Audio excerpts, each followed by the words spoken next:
Iran যুদ্ধে জ্বালানি সংকটের প্রথম রক্ষা কবচ ফুরিয়ে যেতে শুরু করেছে এশিয়ার। সংঘাতের কোনো কূলকিনারা না হওয়ায় দ্বিতীয় শকওয়েভের আঘাত লাগতে খুব বেশি দেরি নেই। যুদ্ধ শুরু হয়ে এশিয়ায় জ্বালানি তেল গ্যাস রপ্তানির ধমনী হিসেবে পরিচিত হরমুজ প্রণালী বন্ধ হয়ে এর মধ্যেই চরম বিপাকে পড়েছে এই অঞ্চলের দেশগুলো।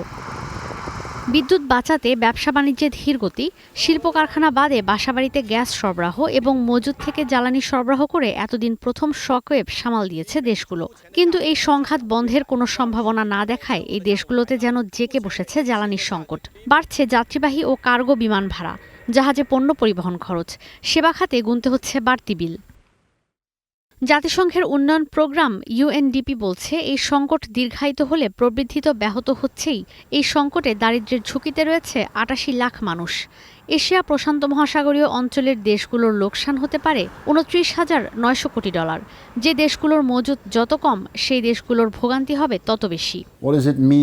উন্নয়নের বিপরীত দিকে চলে যুদ্ধ। সারা বিশ্বে জিডিপির লোকসান হবে। বিশ্বব্যাপী ৩ কোটি মানুষ দারিদ্র্যের মুখে পড়তে পারে।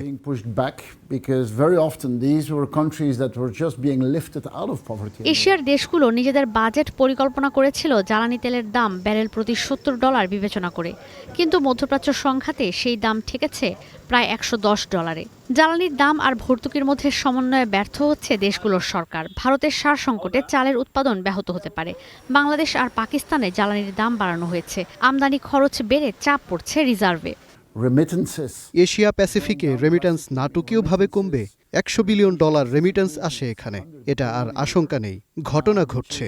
যদি যুদ্ধ কালও থেমে যায়, এরপরও কোটি মানুষ আবার দরিদ্র হবে।